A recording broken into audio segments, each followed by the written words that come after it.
dollar. Dirt and money, no soul. Had to go and get it, ain't no time to kick it. Got a stack of flip for my foes. Dollar. Please tell me you can hear me. Don't turn your back and don't neglect me. Just let me know if you need me. Dollar. Let me watch out for my partners. Keep my money long, get my team strong. Let me run away from my problems.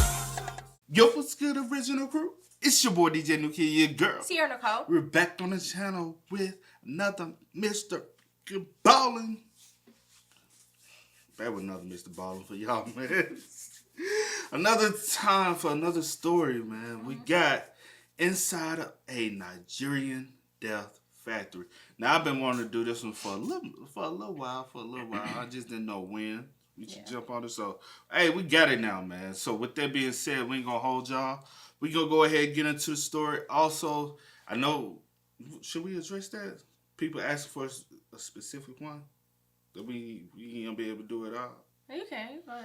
Hey, I know a lot of people asking us to do the one about the 9/11. Yeah. We just can't do it. Unfortunately, we can't do it. It's restricted even on his channel, and it's another. So it's like a restriction on top of a restriction. Yeah. And so we ain't yeah, we ain't trying to bring that over here to this channel. We'll go check it out on our own time, but as far as reacting to it.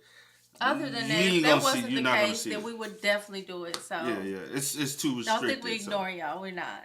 we don't want that over here. Yeah. So, all right. With that being said, make sure y'all check out the links in the description box down below. You already know where to go, man. You want to first support, you gotta do it. Check out down below. Also, if you enjoyed today, man, lock it in with a thumbs up. Please do that. But let's go. Let's check it out. Let's see what this story is about, man. In 2014, a group of young men discovered an abandoned-looking warehouse surrounded by barbed wire in the middle of a Nigerian forest. Today's story is about the absolute horror they found inside of that building. Today's episode is going to be extremely upsetting, extremely graphic. As such, viewer discretion is advised. But before we get into today's story, if you're a fan of the strange, dark, and mysterious delivered in story format, then you've come to the right place because that's all we do, and we upload once or twice every week. So if that's of interest to you, please offer the like button a free session of acupuncture, but as soon as they're lying down, go ahead and administer a full body allergy test. Also, please subscribe to our channel and turn on all notifications so you don't miss any of our weekly uploads. All right, let's get into today's story.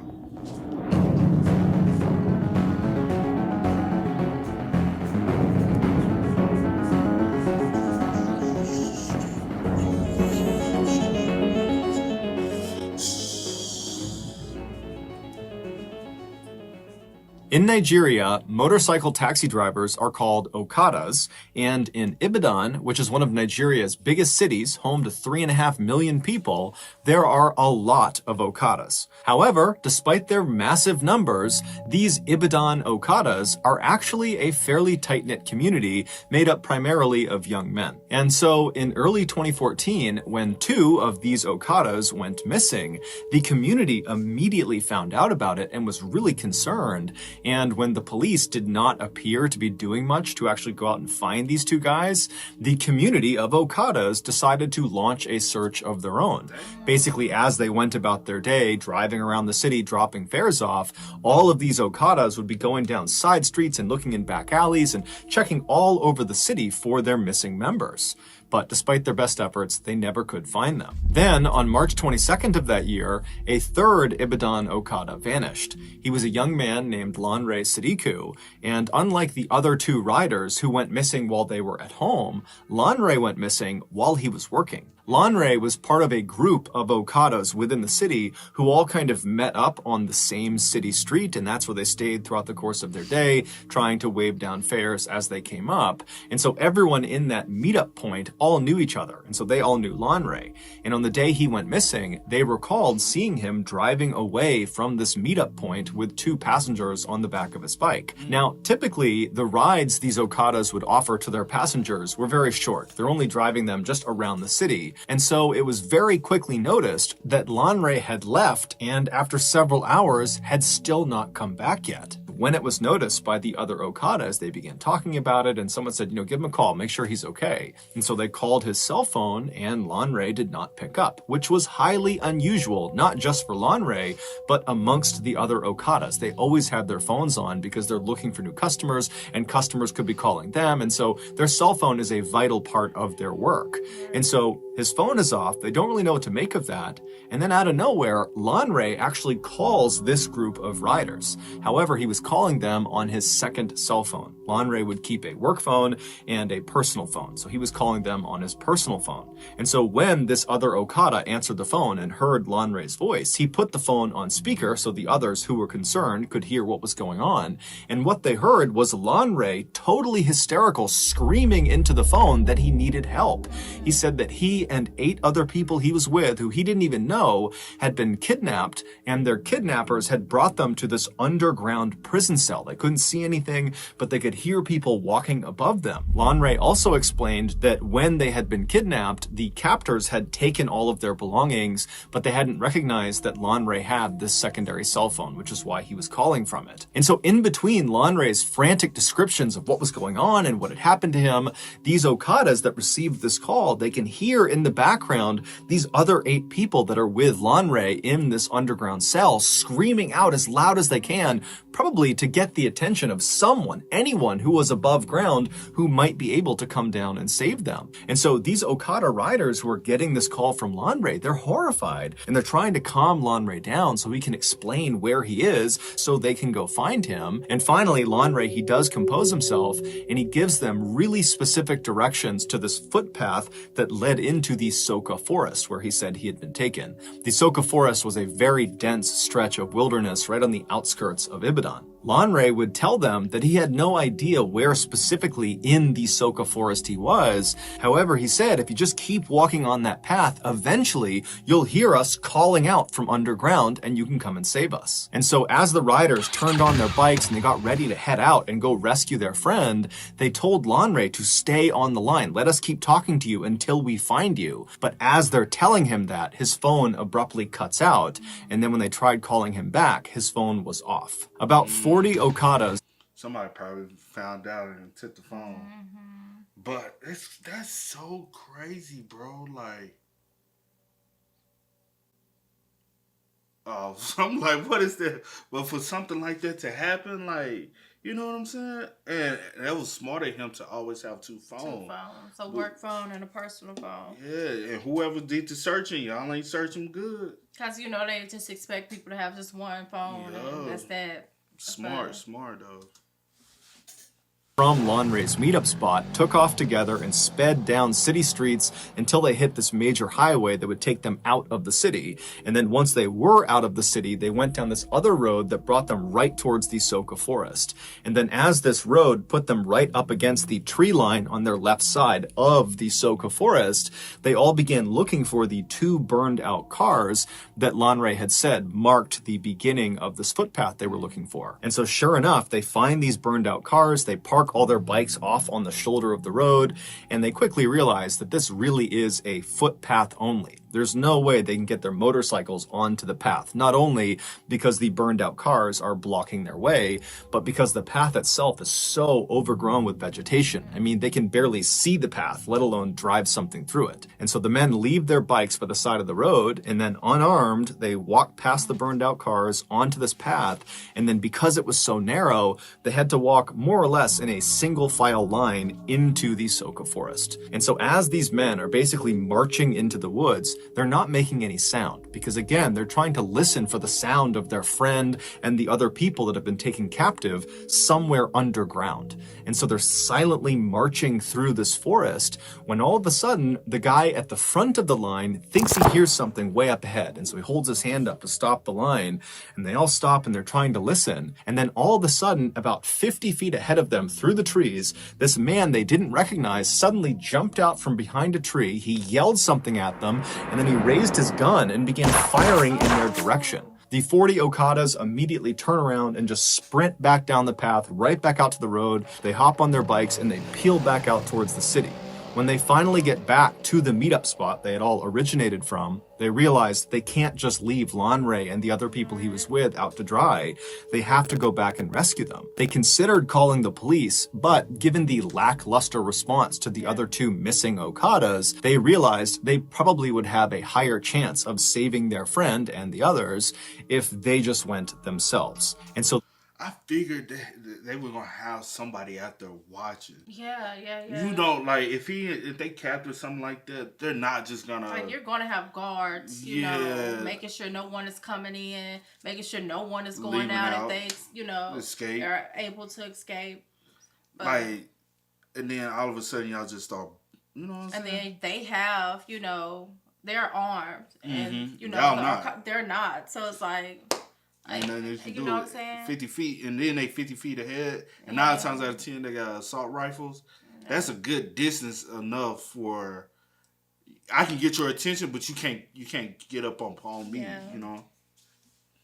40 Okadas rounded up another 60 from other neighboring meetup spots, and this huge posse of over 100 men all hopped on their bikes and headed back towards that footpath that led into the forest. When they got there, they put their bikes on the side of the road, and this time, when they started walking down that path, they had guns, knives, bats, all sorts of weapons, and they were not trying to be quiet. They were actually yelling like these loud war cries to let the gunmen and any other gunmen in the woods know that there was a horde of angry people that were coming into the woods for a fight. And so as they're marching down this trail, kind of expecting to get shot at any point, it doesn't happen. Instead, after quite a while, they walk out of the thick forest into this huge opening. And right in the middle of this huge clearing is this fairly small river, but it's big enough that it would be very difficult to cross. However, they can see there's a bridge, this kind of crumbling old stone bridge that goes over this river. And then on the other side of the bridge, on the other side of the river, they can see there are two dilapidated buildings. The one that is closer to the bridge is this small black shack that has a window looking out towards them,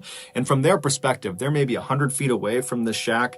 They can't tell if anybody's inside of this building. And then the other building was much bigger than the shack. It was this huge kind of broken down warehouse that had big tall cement walls, and then all around it was this huge chain link fence with barbed wire wrapped around the tops. And so this huge posse of Okadas, they come storming out of the forest and they run over to that bridge, which is the one way across. And as they get on the bridge, they're kind of scanning the two buildings. They're not seeing anybody.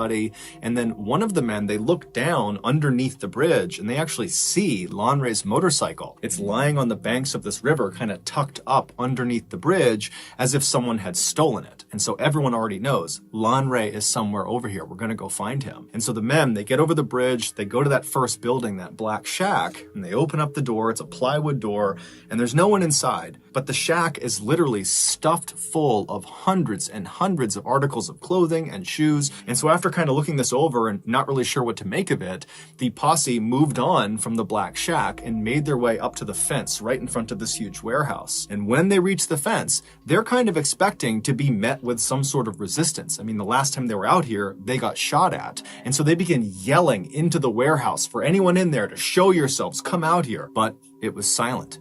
And so one of the... I figured they would not still be there because somebody just spotted y'all. They had y'all retreat. They just had y'all retreat. They knew y'all was coming back. So 9 times out of 10, we gotta move. We gotta move. Yeah. And you always, especially doing an operation like that, you always prepare in case somebody spots y'all what to do next. You know what I'm saying? Because you never be like don't have a plan when you're doing something like that. That's sad though. Anyone in there to show yourselves, come out here. But it was silent.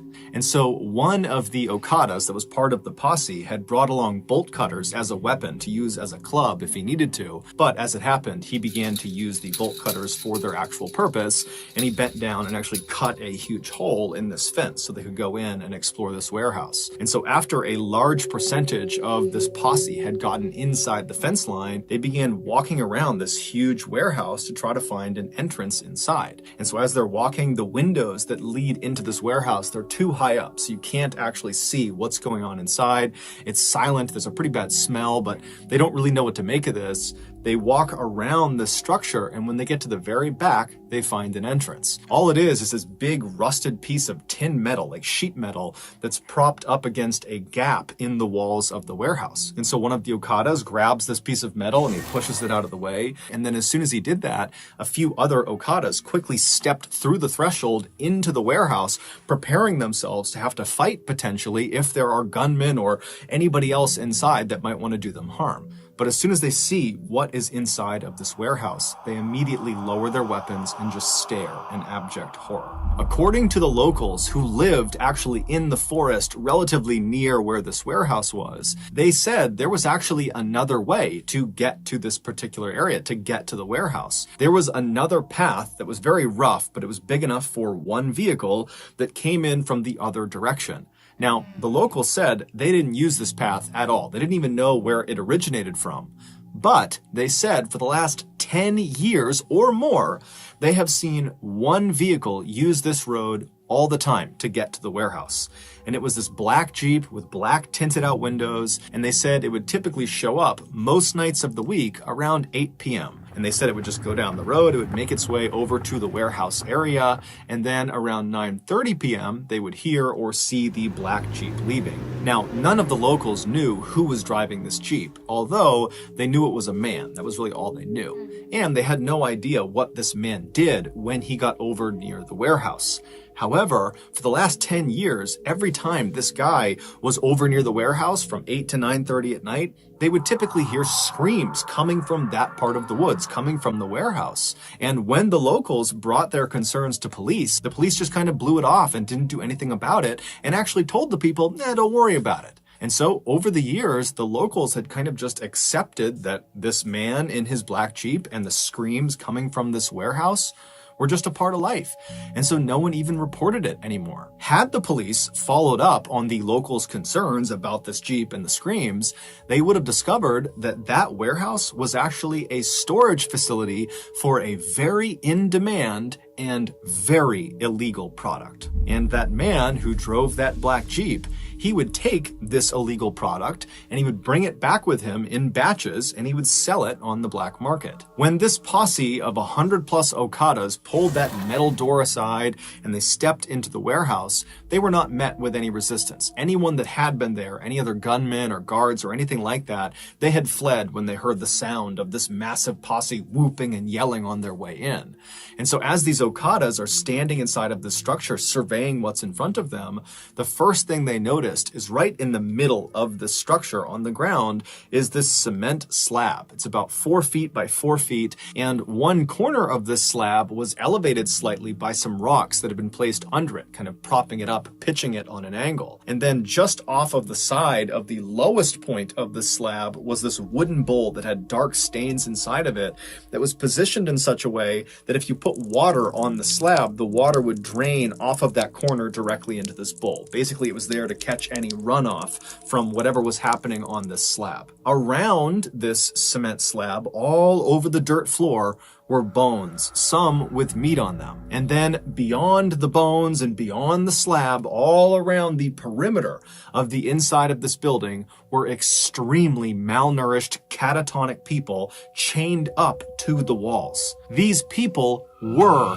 the highly in-demand, highly illegal product. More specifically, their body parts were the product. In Nigeria, a stunning number of people believe that certain magic potions and charms will grant you wealth and success, and in some cases, infinite life.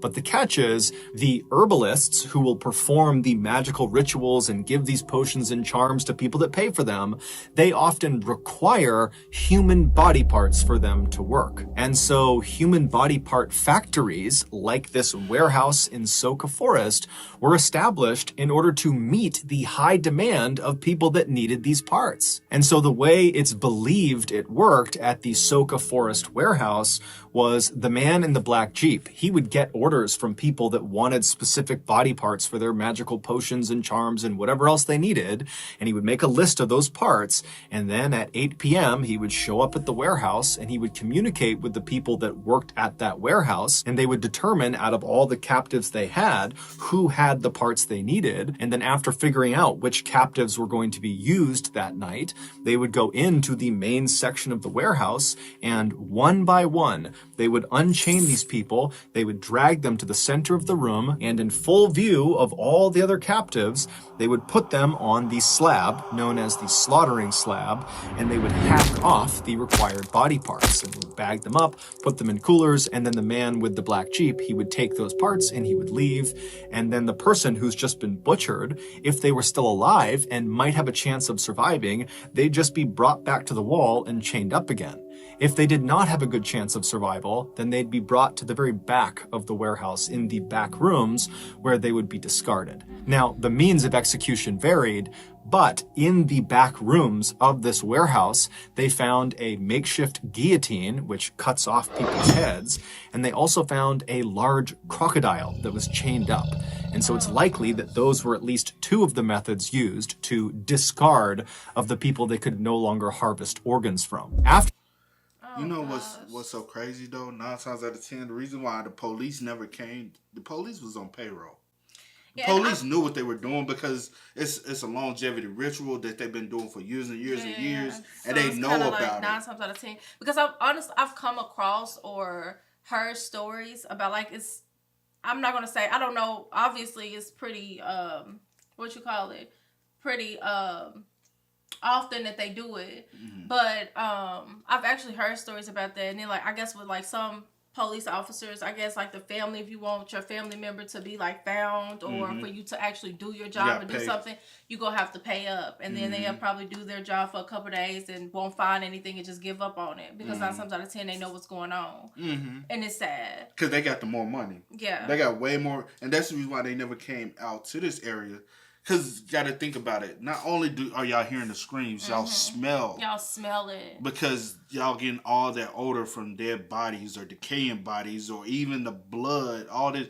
You can't tell me y'all not getting the stench and whiff.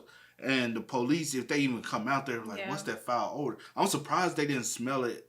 The people didn't smell it when they first got there. But the 9 times out of 10, their mindset is not trying to sense that smell until they really got up on it because their mindset was to rescue. Because if y'all are just maybe 50 feet or so or 100 feet, because I think by the time they got on it, if the people in the nearby neighborhoods is smelling it, they probably did, but their sole purpose is just to find their friend. Yeah. It's crazy. That's used to discard of the people they could no longer harvest organs from. After the Okadas kind of broke out of their initial shock of what they were seeing inside of this warehouse, they went around and began freeing people that were still chained up to the walls. And in total, there were 23 people that were still barely alive, still inside of this warehouse, but none of them were Lanre Sadiku. And then after checking all of the dead bodies and body parts that were inside of the warehouse, and then also right outside, where there were a number of shallow mass graves, they couldn't find Lanre amongst them either. And so this huge posse began looking all over the property for an entrance to this underground prison that Lanre had described being in.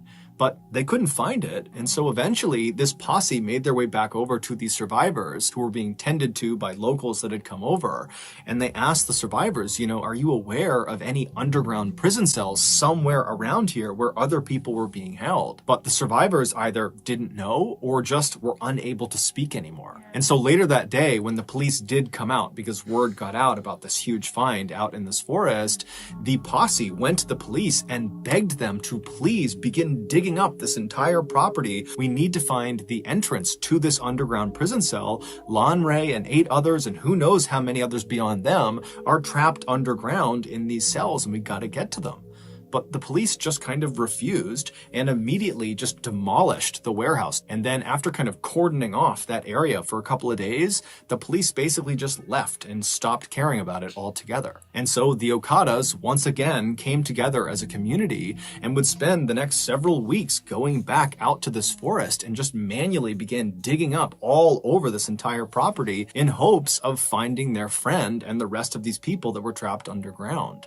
But they never did. And so we don't know what happened to Lanre and the other people who were trapped in that underground cell. We don't know what happened to the other two Okada riders who went missing right before Lanre did, although it's generally assumed they most likely were kidnapped as well and probably met a similar fate. We also have no idea how many people were butchered inside of the Soka Forest warehouse. However, given the massive amount of clothing and shoes inside of that black shack, it's believed the total number of victims is easily in the hundreds. No one has ever been officially held accountable for the atrocities that took place in the Soka Forest. However, a couple of days after the warehouse was discovered by the Okada posse, the posse was back digging, looking for Lanre, when they discovered there was this man who was there who was kind of walking around acting suspicious, and so the posse confronted him, and it would turn out this guy had several human tongues in his pockets, along with dozens and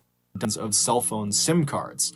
And so, assuming he was part of whatever happened there, the Okada posse proceeded to kill the man on sight. Later on, a woman who was a survivor from the warehouse would tell reporters how she got kidnapped. She said she lived in Ibadan, she was well educated, she had a good family, she was just sitting outside of her house when all of a sudden this van pulled up in front of her, and these very official looking men were inside of this van, and they got out and they told her, you know, you're under arrest, you gotta come with us to the police station. And the woman was so confused, but the men were very professional and seemed very convincing, and so she got inside the van, they shut the door, and they drove off. And very quickly, once she was inside of the van and couldn't go anywhere, she realized they were not police, she had been kidnapped, and within the hour, she, along with several other people who had probably been kidnapped in the same way, were stripping their clothes off right outside of that black shack on the other side of the river, and they were told to put their clothes and belongings inside of the shack while they were being held at gunpoint, and then once they were naked, they were promptly marched into that warehouse where virtually everyone around her would be butchered and killed. So that's going to do it, guys. If you got something out of today's episode and you haven't done this already, please offer the like button a free session of acupuncture, but as soon as they're lying down. That's probably the craziest, saddest story I've ever heard, though. Mm-hmm. And the fact, I'll say this, ain't no telling how wide of a range that Lanre could have been. Yeah. Could Lanre even made it that far? Because Lanre only told y'all about the entranceway, and he just said, you know what I'm saying? But he did. He gave them details and told them to just keep walking until you come, like until you are met at this point, and that's what they did. I'm just like, the whole time I'm in my head, I'm like, where possibly could he have been on this land? Or you know what I'm saying? Could they have possibly killed him real fast? Because y'all not able to find, because Lanre knew he was underground. Y'all never found any underground tunnel. Also, the police destroyed the building 9 times out of 10. They was destroying it to destroy evidence. Because every time I hear stuff like this, it's always about, it's so much corruption that's going on over there. And it's just like, it's so sad. Nothing is ever truly done because it's like the people control everything. It's not even like, even though y'all got police, it's still not like. And like I said, every time you hear something, it's always followed up with, for the police to do something, do their job, like families, like you have to pay them to do anything. And if you ain't rich or you ain't got it, it's kind of SOL. Sad. But I'm thinking, I'm like, it was him and 7 or 8 others, right? If that's what they're doing it for like, you know, but y'all still had 23 over there. That's what I'm saying. And you want, like, would they have just, like, you know, killed each one of them? Or depending on where they were positioned at, they could have been, and they were the fresher ones. They could have gathered up that 8, told them, "Come on, let's go." And left the 23 that was all stealing, because it would took too long. Yeah. It would have took too long to get to 23, and they were already malnourished and everything, Yeah. so they wasn't as fresh as the 8 that they just grabbed. Ones that they, so I thought about we that. only gonna grab y'all 8, and we gonna take y'all wherever. Because 9 times out of 10, if you got one, you got others. You got others. That's just one of his locations, and he was trying to. And that guy, whoever that was there, that had the SIM card. I highly doubt it was the head guy. No, I highly doubt it was the guy in the black. But it's probably one of the spotters to go back and see if there's anything just to oversee things a little bit, or to, is there anything to salvage out of everything that was torn down. He probably is out there too long. Oh my gosh, I don't know. The whole time I'm just trying to like wrap my head around everything that was like being told, because I just could not even. And like I said, this ain't the only one. 9 times out of 10, throughout the continent of Africa, there's plenty of them. There was just one of them in Nigeria. There's probably plenty of them in Nigeria. But you got to think there's because these type of things are norm over there. You know what I'm saying? This is part of their, culture. It is what it is. It's factual. But if y'all had one, y'all have others. This is not just the first time y'all did it for 10 years. Y'all got comfortable. So you that's I really sad. think they took Lonray and whoever the group of men he was with, they took them to another location, possibly. Because for one, they spotted y'all. And that already, and that person who shot off, because we don't know how long the trip was. They was just to scare y'all away to buy some time to come up with a plan to do whatever they needed to do. Because we don't know how long the trip was to get there. Because the trip could have been an hour to get to the destination, or it could have been 30 minutes, but that's still enough time. Or 15 especially minutes. when there's another road that no one even knows like where it originates from. Mm-hmm. Like they know, so because they use it often. Because y'all had to even go there. Then y'all had to retreat. Y'all had to go back in town. Y'all had to gather up everybody all the rest of y'all, and y'all had to travel back. So that's time that gives them time to be able to retreat. Yeah. Grab those 8. We can start with 8. We can easily start with 8. We can't start with nothing. Yeah. We got to start with 8. If y'all start with 8, the business could keep going. You know what I'm saying? Yeah, I mean, I hear you. I get what you're saying. And it's just like I hate overall, that he wasn't able to be found. Especially when I cause you the reason why they was able to even locate. I just talked to you, so just not too long ago you were fine. Now I can't even Because 9 times out of 10, somebody probably found the phone or lost the service. Or maybe he lost service because he was underground. I don't know. True, he was underground. So this whole situation is just it's so sad, and just to know that things like this happen and loved ones go missing, and and in this case, the police really don't do anything, and they're never found.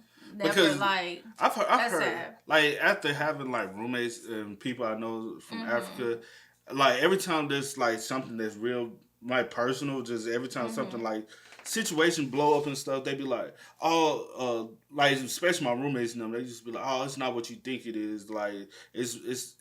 It's not as dramatic as you think it is. And I'm how serious are things for real? Because everything. Because once it come over here, the media American media blow things more.